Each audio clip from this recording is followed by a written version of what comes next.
With your CIGTV news update, I'm Jay Earhart in for Donna Bush. In our top story today, the Foreign and Commonwealth Office has funded new emergency satellite communications equipment for the Cayman Islands. The governor's office obtained the equipment following lessons learned in other overseas territories last year following Hurricanes Irma and Maria. The new capability includes a range of options, from a static unit capable of running a large suite of telephone and internet communications within government offices, to more mobile units that would be deployed around Grand Cayman or the sister islands if required. As the region enters peak hurricane season this year, staff from the governor's office and Hazard Management Cayman Islands tested the equipment this week on the roof of the Government Administration Building. Head of the governor's office, Matthew Forbes, explains the motivation behind the donation. Well, I think following a major disaster, one of the most important things is to be able to maintain communications with the outside world, both in terms of bringing in sort of relief, sometimes the military as well, and just coordinating efforts to bring equipment and other things into the island. So we decided that after last year and the experiences that we'd had with Hurricane Irma, that it would be a good idea to upgrade Cayman Islands' capability to be able to communicate in that way. Mr. Forbes and the HMCI Director, Danielle Coleman, were both deployed to the British Virgin Islands following last year's hurricanes and witnessed firsthand the challenges faced in the aftermath, including the lengthy telephone and internet outages and complete loss of communications within the outlying areas. And in our final story, the charity Literacy is for Everyone, also known as LIFE, recently donated a box full of lightly used picture books to Maple's House ahead of the International Literacy Day tomorrow. Maple House caters to special needs children and young adults. LIFE's Executive Director, Marilyn Connolly, made the presentation to the Residential Care Supervisor, Thelma Richards, Maple House staff and residents. Ministry of Community Affairs Chief Officer Teresa Echenique also is present. Both Ms. Richards and Ms. Echenique expressed gratitude for the donations. As you know, the clientele that we have here, it's more visual books that that are needed, and this is a perfect example of what we've got, and I'm really appreciative of it. I know the clients will benefit from it a lot, and I'm truly grateful.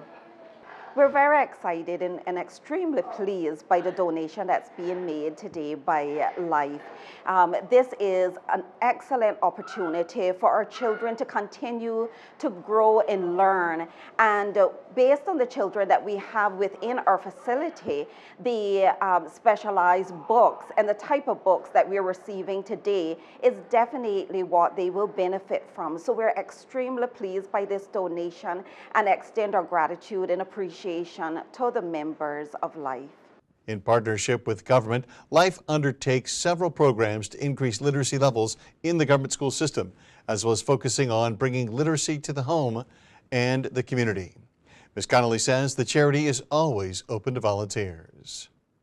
If any member of the community would like to support our work through book donations, please feel free to contact 938-6300 or email books@life.org.ky or drop off books at mailboxes, etc. in Camana Bay. We would love to have more public participation with our book donation program, but also volunteers with our paired reading program in the schools, where you read with a child 30 minutes once a week during the school year. Visit LIFE Cayman's Facebook page for more information about International Literacy Day and Literacy Month, which runs all of September. Well, as always, if you missed today's news update, you can get all of the details on our Facebook and our YouTube pages. And of course, don't forget to tune into Radio Cayman's For the Record and Talk Today shows. I'm Jay Earhart. Thanks for watching.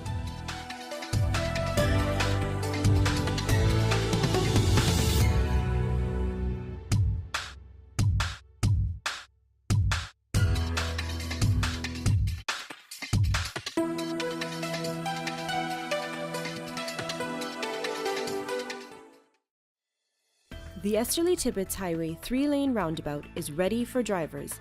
It's time to make sure you know how to use it. First, know which exit you need to take. Pay attention to lane arrows and signs. Make sure you use your signal to change lanes or exit the roundabout. To turn left, you always approach in the left-hand lane and indicate left. To drive straight ahead, you need to be looking out for signs and road markings indicating which lane to use. get in one of the lanes marked with a straight through arrow. If turning right, you must use the right-hand lane and indicate accordingly. To use the roundabout safely, remember these 3 tips. Know your exit, pick your lane, and signal to make your turn.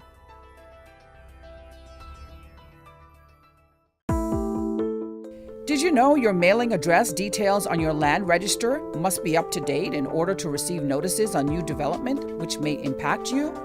Visit Lands and Survey Department to check your mailing address is correct.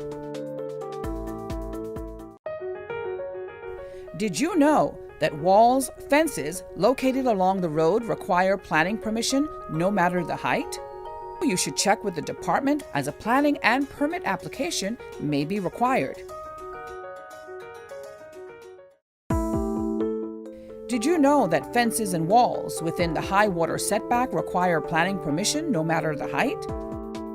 You should check with the department as a planning and permit application may be required. Did you know that a trellis structure requires planning permission? You should check with the department as a planning and permit application may be required.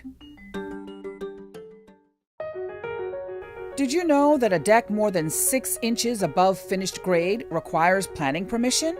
Did you know you should check with the department as a planning and permit application may be required? Did you know that planning permission is required for a sign?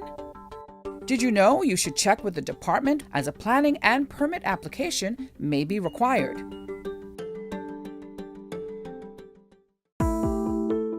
Did you know you should check with the department before leasing a property or unit for a business as a planning and permit application may be required?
Join Donna Bush weekdays at 6 p.m. for the CIGTV News Update.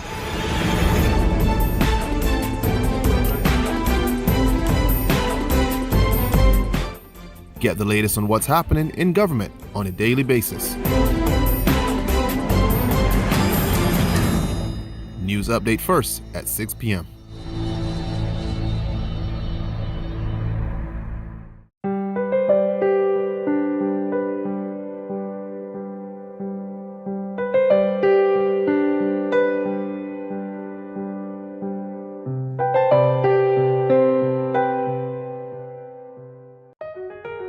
Did you know that planning permission is required for a shed? Did you know you should check with the department as a planning and permit application may be required?